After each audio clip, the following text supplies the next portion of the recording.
Hello and welcome back to Movie Reviews.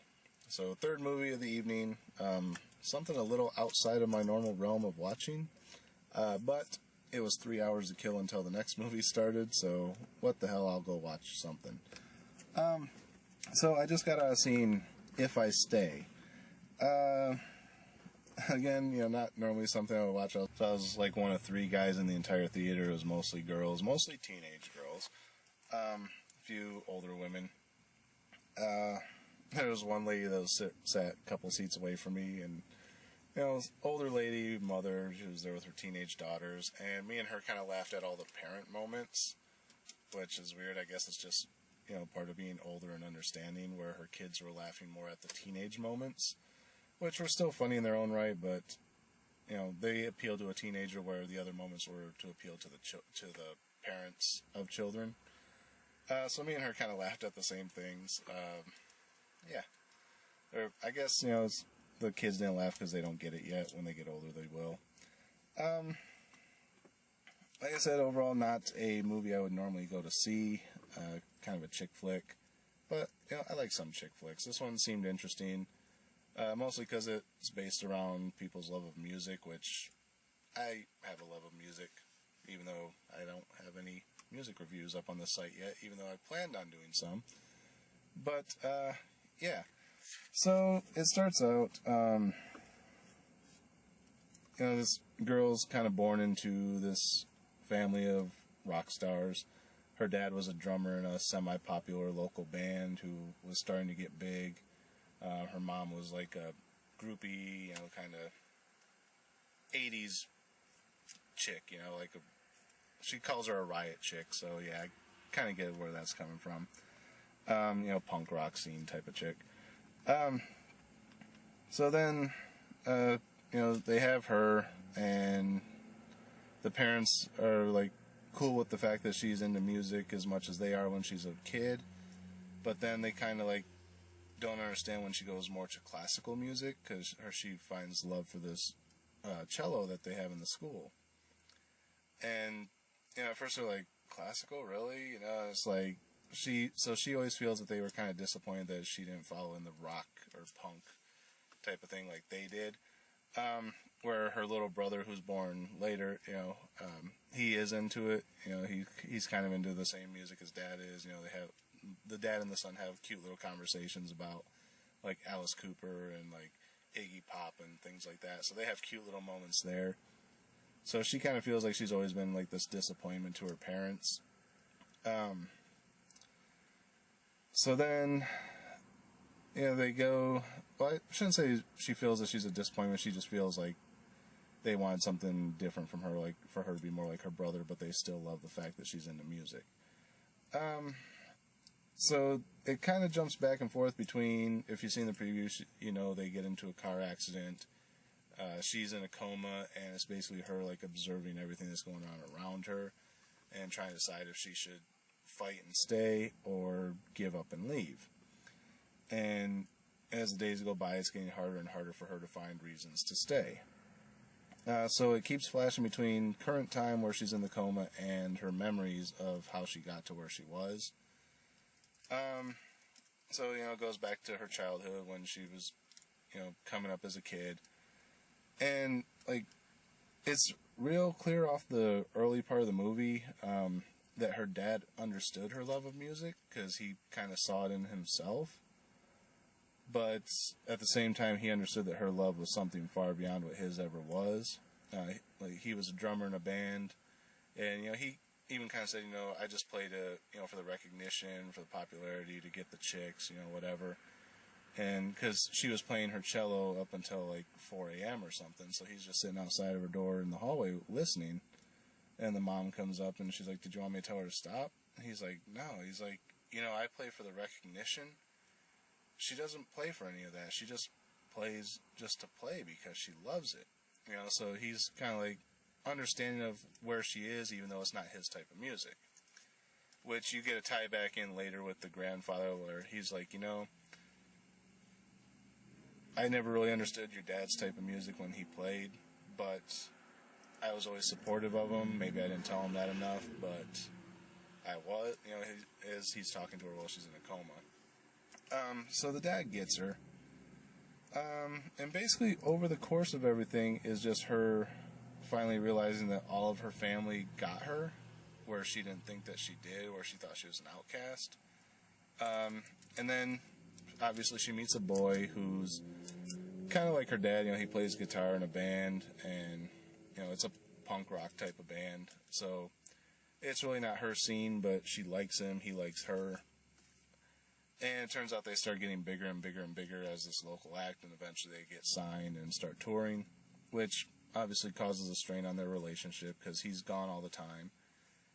And, so she kind of feels abandoned by him, but then, they make these plans like, well, we can just move in together, and, if you go to college here and blah, blah. But then he's, like, touring all the time, so she auditions for Juilliard.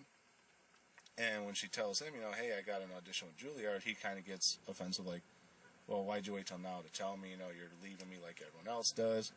And she's like, dude, you left me. You're the one out on tour all the time. I never see you type of thing.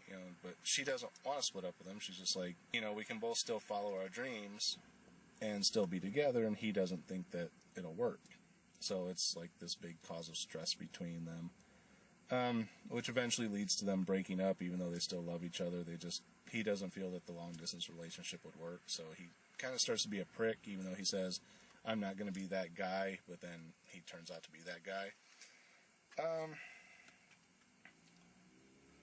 So yeah, then as, she's going back through the memories, like, she always felt her little brother was just kind of, her parents' favorite, and then, like, even her little brother, she has this little connecting moment with him that, when she's recording her audition tape to send to Juilliard, and he said, she's kind of doubting herself, and her little brother kind of steps up, he's like, I thought that last one sounded amazing.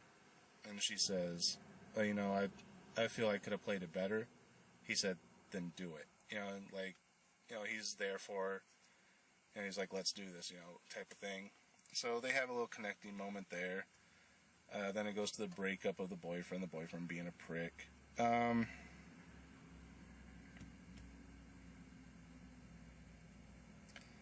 then it's not almost until like the end of the movie that she really has a moment with her mother. Like, her mom's always kind of trying to guide her in the right direction, but at the same time is still trying to be this, cool chick. I want to be your friend instead of being your mom, because she's going out for Halloween at one point, and, she's like trying to figure out like who a strong rock female musician is, so because that's who she's going to dress as to try and impress the boy.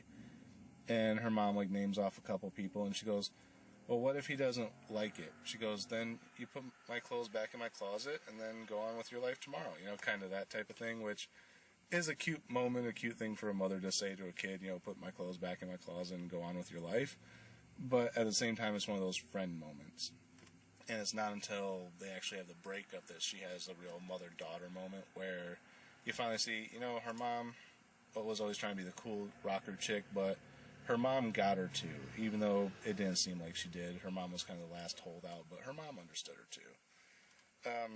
So you have all these little breakdown moments where she finally realizes that, even though she thought they didn't get her, they did, and it makes them that much more important in her life. So, as it comes down to her decision of whether to stay or go, slight spoiler here, her family, as the movie progresses, each one of them ends up dying as well, because they were all in the car accident together. So she's the last one left, and it's kind of like, without them, they meant more to me than I realized, and without them, how can I go on? So, she kind of has that moment. So then her grandfather's there talking to her, when she's in a coma, and he's kind of like,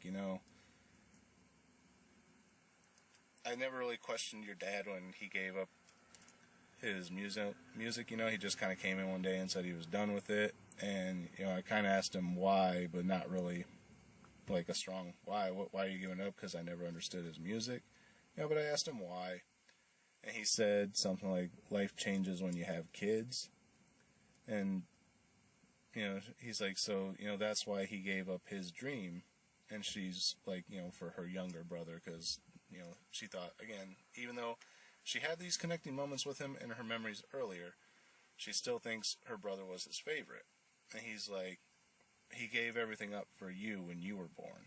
You know, like, he quit the band and sold his drums to buy you the cello, you know, type of thing. So then she finally has this realization moment that even though she's had these memories earlier, she's finally having these realization moments that, hey, everyone got me, you know, from the start. You know, they did love me equally, if not more than my little brother, you know, type of thing.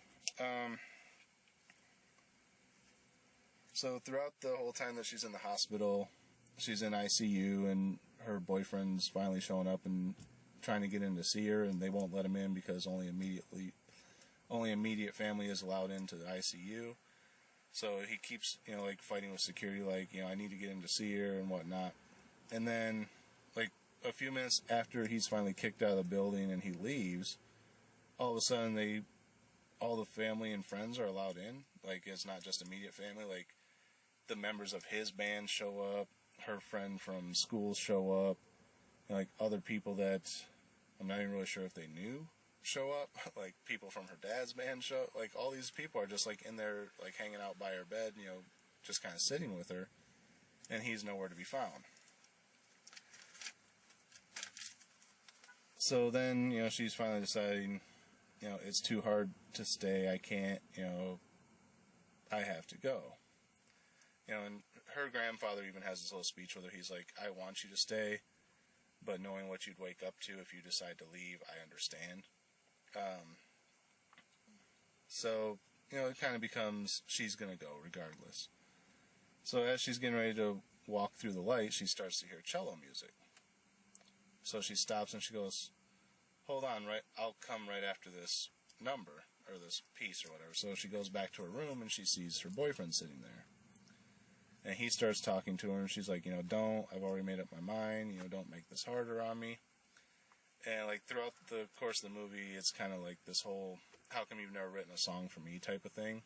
And he goes, because I don't write songs about things that make me happy. You know, I write my songs off of things that, you know, I've dealt with that have been painful to me. So he's sitting in there, and again, spoiler, he reveals that he's wrote her a song. So he starts singing it to her, and she's like, you wrote me a song, you know, kind of realizing that the pain that she was giving him and whatnot. So then it just starts, like, flashing back through all these memories that were going on, and it goes to this white screen. And it stays on the white screen for probably a good 20 seconds or so. No sound, nothing. And that's where the movie should have ended. But, of course, they continue on and they show you what happened next.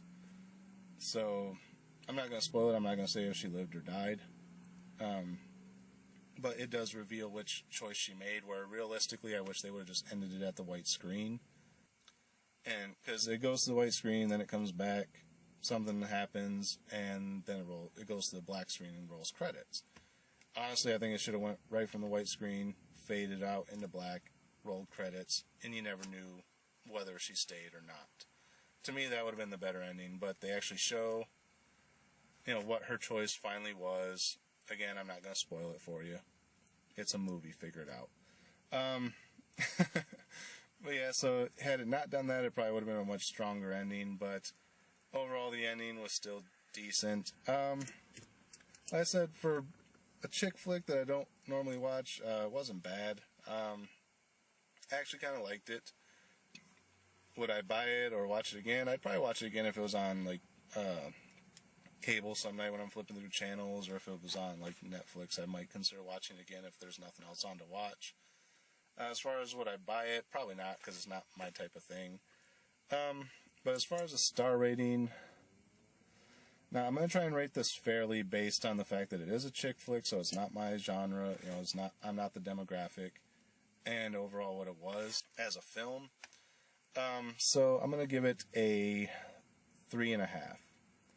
Like I said, the ending, I think it would have been stronger, maybe even been up to a 4 if they'd done slightly different with the ending. But yeah, overall it was a decent film.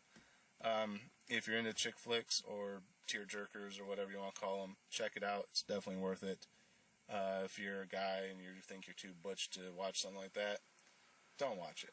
If you love music, check it out. It's actually quite a lot of music in it. Not quite a musical, but it's about people and their love of music that bring them together. So if you love music, you might be able to get behind the story. Like I said, the parent moments were kind of cool, especially being that they're basically from my generation or the generation before mine, so I can kind of relate to it, especially being older now. So yeah, that's my review of If I Stay. Don't know what time it is, but the next movie starts at 7:35. It was 6:35 when I got out of the theater. It's now 7:19, so I need to go buy my ticket and get a drink and get inside. So yeah, this worked out pretty well. Alright, so I'll be back after the movie for the final review of the evening. Other than that, don't know what I'm going to get up to next. And I'm not sure what's opening next week that I might want to see. So as always, until then, thanks for watching, and we'll see you on the next episode of Movie Reviews.